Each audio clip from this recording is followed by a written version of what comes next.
જય માતાજી, જય સાળંગપુર દાદા, જય શ્રી કૃષ્ણ, ઓમ નમઃ શિવાય, જય સ્વામિનારાયણ અને જય ગણપતિ બાપા. કેમ છો બધા? તો આજે આપણે ગણેશ ચતુર્થી વિશે સાંભળીશું. તો આ વ્રત છે એ ભાદરવા સુદ ચોથના દિવસે કરવામાં આવે છે. સુખ, શાંતિ, સમૃદ્ધિ અને સંતાન પ્રાપ્તિ માટે આ વ્રત થાય છે. સવારે સ્નાન કરી પંચધાતુની ગણપતિની મૂર્તિ બનાવી તેની સ્થાપના કરી પૂજા કરવી. આ દિવસે ઉપવાસ કરવો. વ્રત કરનારે રાત્રે ચંદ્ર દર્શન કરવાથી કલંક લાગે છે. ભગવાન શ્રી કૃષ્ણે પોતાના ઉપર લાગેલું કલંક દૂર કરવા આ વ્રત કરેલું. વ્રતના બીજા દિવસે ગણપતિની મૂર્તિને જળમાં પધરાવવી. 27 ઓગસ્ટ ભાદરવા સુદ ચોથને બુધવારે ગણેશ ચોથ છે. તે ઉપરાંત બુધવારે ગણપતિ દાદાનો વાર છે. તેથી આ વર્ષે ગણેશ ચોથ અને ગણપતિ ઉત્સવ ઉત્તમ ફળ આપનાર છે. આ દિવસને સિદ્ધિ વિનાયક ચતુર્થી અથવા તો વરદ ચતુર્થી પણ કહેવામાં આવે છે. આ દિવસે શુભ યોગ બપોરે 12:35 સુધી છે. ત્યારબાદ શુકલ યોગ છે. આ બંને યોગ શુભ ગણવામાં આવે છે. ગણપતિ ઉત્સવ દરમિયાન દર વર્ષે ક્ષય તિથિ અથવા તો વૃદ્ધિ તિથિ આવતી હોય છે, પરંતુ આ વર્ષે ગણપતિ ઉત્સવ દરમિયાન ક્ષય તિથિ કે વૃદ્ધિ તિથિ આવતી નથી. ગણપતિ ઉત્સવ પૂરા 11 દિવસ ચાલશે તથા ગણપતિ વિસર્જન 6 સપ્ટેમ્બરને શનિવારે થશે. આ 10 દિવસ દરમિયાન ગણપતિ દાદાની ઉપાસના કરવાની રીત છે તે હું આપને જણાવું છું. તો સૌ પ્રથમ ગણેશજીના 12 નામ બોલવા, જેમાં એક સુમુખ, એકદંત, કપિલો, ગજકર્ણક, લંબોદર, વિકટો, વિઘ્નાશો, ગણાધિપઃ, ધૂમ્રકેતુ, ગણાધ્યક્ષો, ભાલચંદ્રો, ગજાનન. આ 12 નામ દરરોજ બોલવાથી જીવનમાં શાંતિ મળે છે. તે ઉપરાંત કોઈ પણ જાતનું સંકટ હોય તો દરરોજ સંકટનાશન સ્તોત્રના 21 અથવા તો 51 પાઠ ખાસ કરીને ગણેશ ઉત્સવ સ્થાપના દરમિયાન કરવા. એ ઉપરાંત ગણપતિ અથર્વશીર્ષના પાઠ પણ કરી શકો છો. ગણપતિ દાદા રિદ્ધિ સિદ્ધિના દેવતા છે. આથી ઘરમાં રિદ્ધિ સિદ્ધિ માટે આ ગણપતિ સ્થાપન કરવું ખૂબ જ ઉત્તમ માનવામાં આવે છે. જે લોકોને પોતાના ઘરનું રહેવાનું મકાન નથી તો તેઓએ પણ આ ગણેશ ઉત્સવ દરમિયાન ગણપતિ ઉપાસના તુરંત ફળદાયી બને. તે ઉપરાંત વિદ્યા પ્રાપ્તિ માટે પણ ગણપતિ ઉપાસના ફળદાયી ગણાય છે. એક વાતનું ખાસ ધ્યાન રાખવું કે ગણપતિ દાદાને તુલસી વર્જ્ય છે, આથી તુલસી ચડાવવા નહીં. તો શ્રી ગણેશનું સ્થાપન અને તેની પૂજા કેવી રીતે કરવી તે હું આપને જણાવું છું. ગણેશ ચતુર્થીના દિવસે દરેક ઘરમાં ગણેશજીની તો હાજરી હોય જ છે. સ્થાપન કેવી રીતે કરવું ને તે હું આપને જણાવું છું. માટીની બનેલી મૂર્તિ સ્થાપિત કરવી, જેથી તે સરળતાથી ઓગળી જાય અને પાણીને પ્રદૂષિત પણ ન કરે. જો તમે જાતે મૂર્તિ બનાવો છો તો નદી કિનારાની શુદ્ધ કાળી માટી અને પીળી માટીમાં પરાળ ભેળવી અને તેને બનાવવી શ્રેષ્ઠ માનવામાં આવે છે. ગણેશજીની સ્થાપના 10 દિવસ માટે અસ્થાયી રૂપે કરવામાં આવે છે. તેને ચલિત સ્થાપના કહેવામાં આવે છે.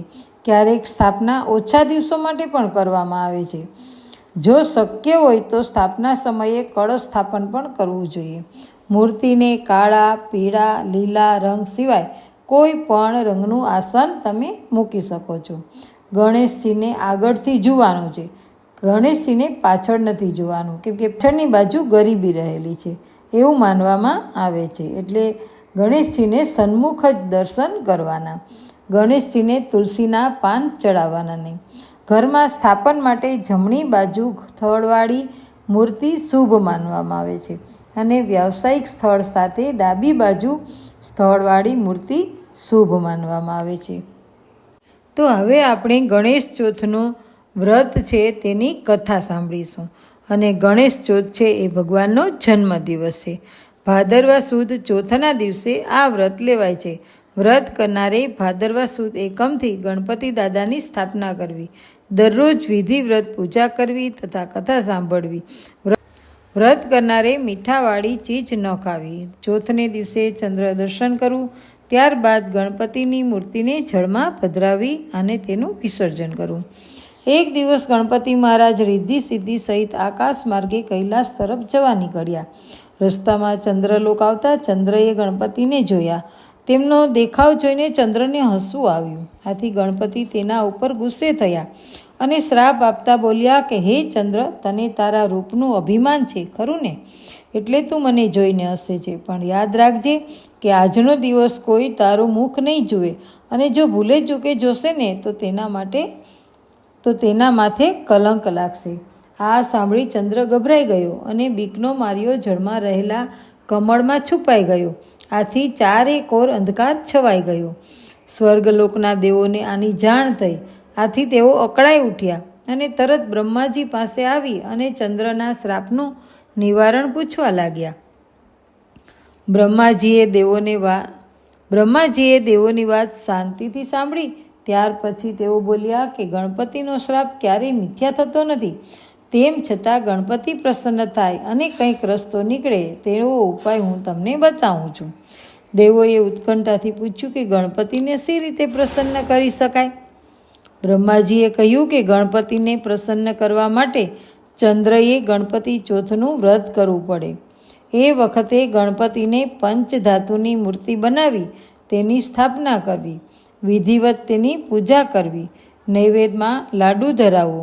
ત્યારબાદ ચોથના દિવસે સાંજે ગણપતિની મૂર્તિને વાજતે ગાજતે નદી કે દરિયાકાંઠે લઈ જઈ જળમાં પધરાવી દેવી.